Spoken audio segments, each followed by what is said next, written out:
I'm David Vogt for Chin Music, and today's post is the really, really long "We Robber Barons Are Tired of Your Crap." So it's time to put you back in your place. In case you haven't noticed, we are in a new gilded age.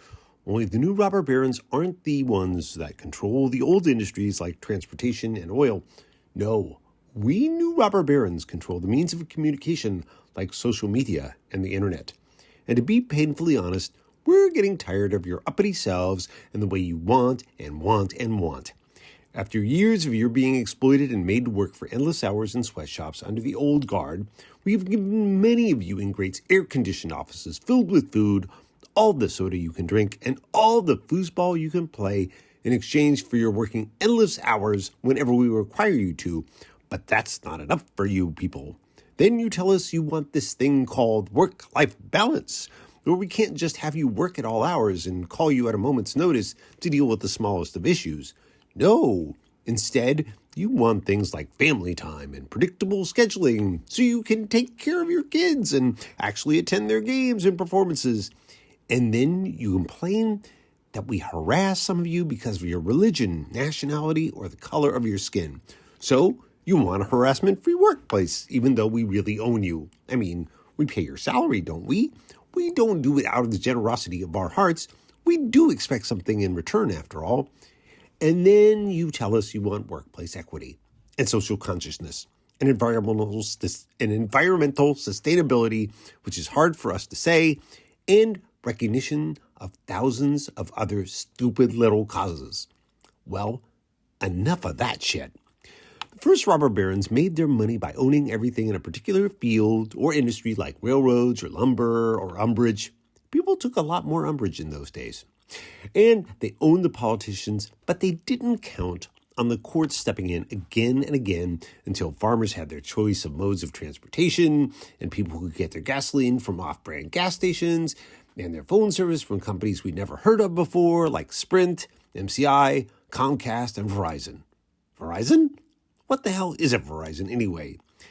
And suddenly you had rights and choices, and we actually had to listen to you people, and occasionally even give you some of the options you wanted and provide a level of service that made it look like we actually cared.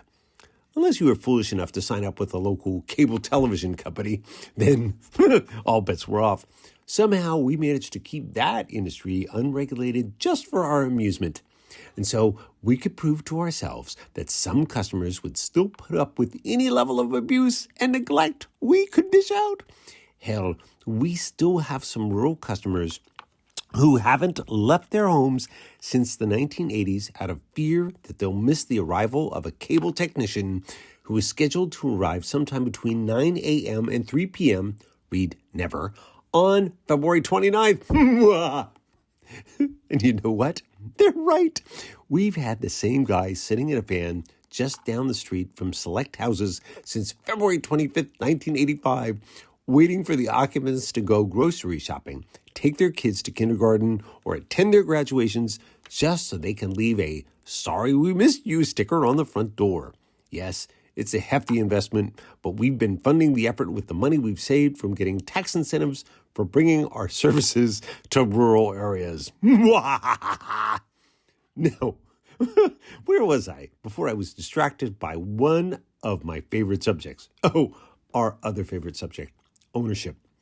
We new robber barons have learned our lessons from the first generation and now own everything. Not just the devices you use to bring cable and internet into your homes, but the messages you hear, the news you consume, the music you hear on the radio, the ads you see when you log on, how you communicate with each other, and what overstocked items are available for purchase. But we also own many of the politicians you elect, especially the ones that go on and on about how government regulation is costing you. And the courts too. So when you need some inequity fixed, when you really, really need something fixed, just know that the fix is already in, and you may end up losing even more ground than you hope to gain.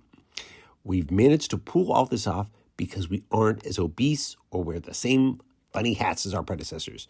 Of course, There are a few companies out there that pride themselves in their social responsibility, environmental sustainability, equal employment opportunity, and overall good corporate citizenship. But we plan on suing them out of it or making those practices illegal. After all, we've already abolished for affirmative action for minorities and women's rights to, well, do anything, really. So what makes you think we'll stop there? Because we have lots of money, we can invest in unpromising careers early and often. We like them big, like Clarence Thomas, and we like them stupid, like federal judge Eileen Luce Cannon down in Florida. And once they're bought, we want them to stay bought, which is why they get newer and better friends the higher they go, even if those new friends would never have been caught dead with them in other circumstances. After all, do you seriously think a collector of Nazi memorabilia like Harlan Crow would have ever hung out with your average African-American guy, much less pay for his luxury trips and buy the house that belonged to the mother of that African-American guy and let her live in it rent-free? Really? Before you answer the question about how sincere the friendship between Thomas and a Nazi paraphernalia collector can be, you might want to think about how Hitler and the Nazis treated black Germans. The best part is some of them don't even need to be purchased because they're already on a quest for vengeance. Like Neil Gorsuch, who's been pissed off ever since his mother was forced to resign her position as head of the Environmental Protection Agency under Ronald Reagan because she was too extreme. Think of that. Too extreme for even Ronald, I'm from the government and I'm here to help Reagan. Still, it never hurts to remind someone who their real friends are, which is why we purchased a 40-acre piece of land he'd been trying to sell for 2 years.